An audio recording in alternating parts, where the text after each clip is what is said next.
Hello everybody, welcome to my channel. The weather is finally a little nicer. I feel like I need to take advantage and just being outdoor. So on this channel, I actually talked a lot about the different things that I purchased. And my intent is not to tempt you to buy more things, but rather is to kind of share how do I consume more intentionally. So today's video, I actually wanted to talk about the other side of the coin of consumption, which is not consuming. So I'm planning to do a two-part video. So part one are the things that my family and I are no longer buying, and part two are the things that I personally am not planning to purchase in the year 2023. So I know on this channel I actually talk about a lot of different things, hence partially my title, Hardly Relevant, but everything that I do talk about is very highly curated. The goal of this channel is to consume more intentionally and live a fuller life. If you're interested in discovering thoughtfully chosen products and hacks that could enhance your work and life, I hope you join me on this hardly relevant but highly curated journey. Now let's jump into the 23 things that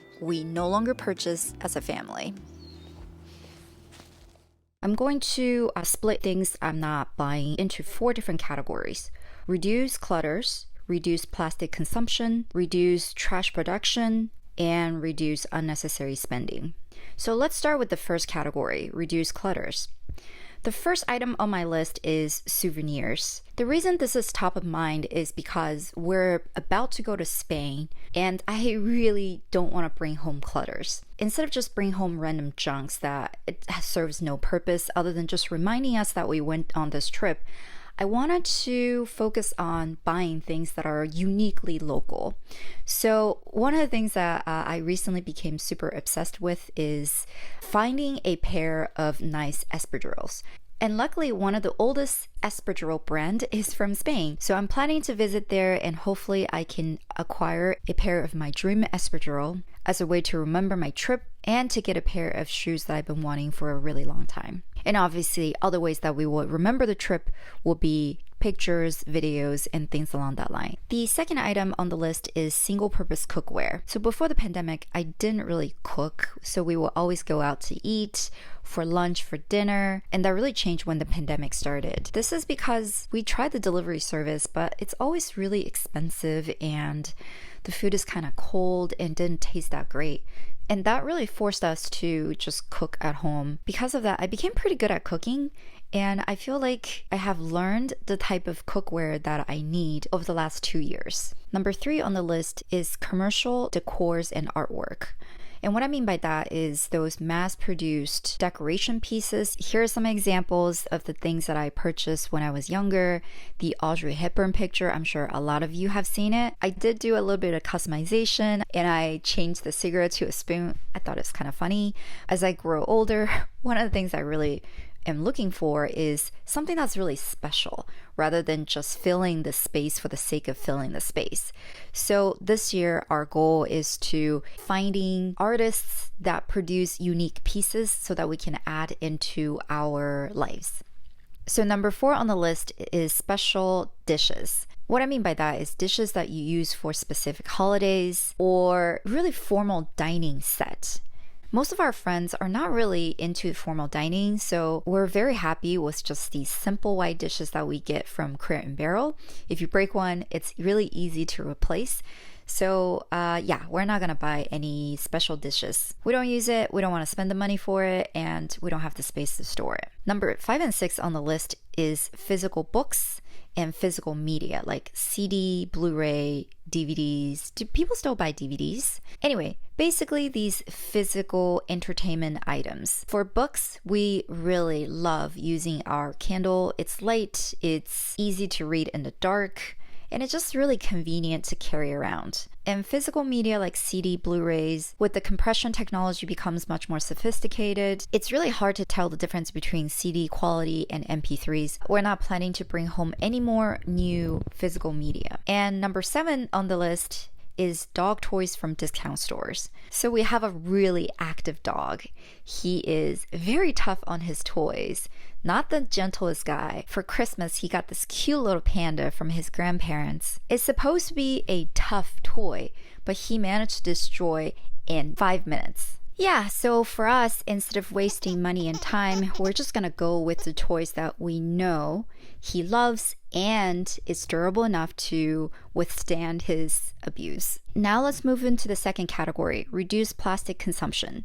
So the first item on this section, which is item number 8 on this list, is clothes made from synthetic materials. So I'm a huge fabric snob. I love clothing made from natural fibers like linen, cotton, silk, wool, cashmere. It just feels so much better on the skin. So this year, one of my goals is to really avoid buying clothes that are made from plastic derivatives such as polyester, acrylic, nylon, spandex. So the caveat here is technical clothing such as clothing for cycling or for some special sports. So for example, my hubby, he's an avid cyclist and he goes through his cycling shorts like no others.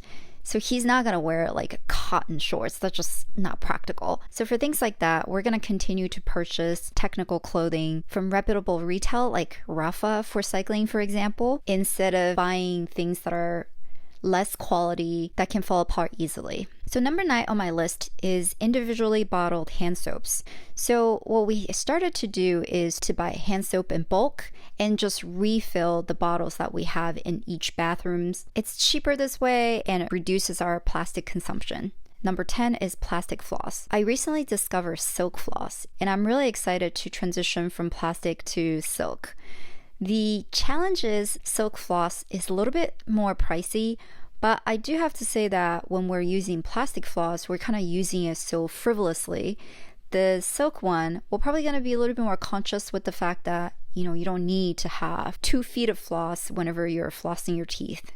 Number 11, bottled water. We stopped buying bottled water for years now, and we're going to continue this behavior. Instead of buying bottled water, we're just going to fill our water. Number 12, plastic food containers. And number 13, Ziploc bags. So instead of using food containers that's plastic, we started to use Pyrex dish, so glass dishes. And for Ziploc bags, we started using stasher bags, which is made of silicone. It may be an initial investment, but you can use it over and over and over so that at the end of the day, you do save quite a bit of money. Okay, let's go to the third category, reduce trash production. Number 14 on the list is dryer sheets. We started to use these wool dryer balls and they are equally as effective, maybe if not more effective than dryer sheets, because the physical ball, it kind of goes into your clothes and fluff it up. We haven't had any problems with it. And something else that's really cool about these dryer balls is that you can actually drop few of essential oils and make your clothes smell wonderful without having to add unnatural scented items into your clothes. 15 is napkins. So instead of using napkins, we use paper towels for kind of casual eating. And if we do have guests, we have cloth napkins where we can wash and it looks really nice. Number 16, dish sponges. I used to hate wash dishes with dish sponges. It feels so gross and so dirty. And I came across this dishcloth. It's easy to use. It gets the dishes very clean. And also you can toss in the washer and then just air dry. These dishcloths comes with 4 and it takes me about a year or so to use all 4. And number 17 is traditional lint rollers, the ones with stickers. Instead of getting a traditional lint roller, I have purchased a lint roller using static and friction. So I got this from Amazon and it's amazing. It produces no waste because it uses static created by the friction between the lint roller and the fabric that you're rolling. I think it's ingenious and I absolutely love this lint roller. Number 18 is glass jars. A lot of things that I purchase comes with glass jars, so instead of just throwing away and purchasing, uniform glass jars, I would just hold on to some of the bigger ones. These ones are the Rail pasta sauce containers. By the way, absolutely love Rails. If you buy it from Costco, it's so much cheaper than any other stores that we have seen. So definitely check out Costco for Rails. If you haven't tried this pasta sauce, is absolutely fantastic. So yeah, we just recycle the glass jars that comes with the food items that we purchase instead of buying glass jars from container stores. Number 19 is cheap things that can be fixed. So for me, cheap things does not always mean something that's less expensive, but rather something is poorly made. So as a family, we really wanted to focus on buying things that are high quality.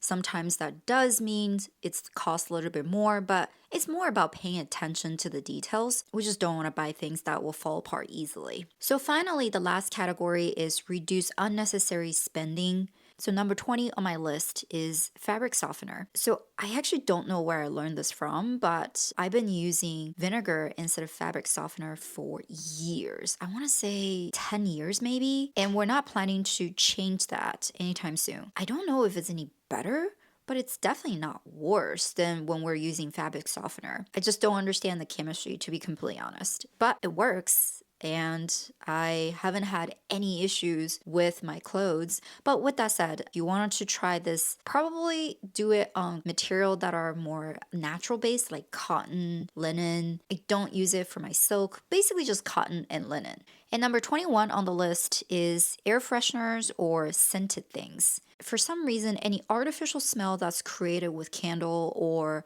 air fresheners just give us headaches. Whenever we travel to places where there are just a lot of scented items, we usually like unplug them. Something about artificial smells just does not sit well with our olfactory senses. And number 22 on the list is daily coffee from a coffee shop. I am not a coffee drinker, but my hubby is. And prior to the pandemic, he would go to coffee shop on his way to work and during lunch. Maybe like a month ago when he had to go back to work and he couldn't believe how much coffee cost. So those artisanal hand-poured coffee is like $7 now. It's ridiculous. So over the years, my husband really built out his kind of coffee corner. He's been making his own at home. I must say that his espresso actually tastes quite delicious. The other day, he pulled this shot that was not bitter, not burnt, not sour. It was perfect. It had the chocolate undertone. It was like a espresso shot that you would get from one of those like a fancy blue bottle, coffee shop. So anyway, not to buy coffee from coffee shop. It saves money, it saves time. It also saves a lot of trash. So we're pretty happy about that. And finally, number 23. I'm not sure if it truly fits into this category, but the last item on the list is candies.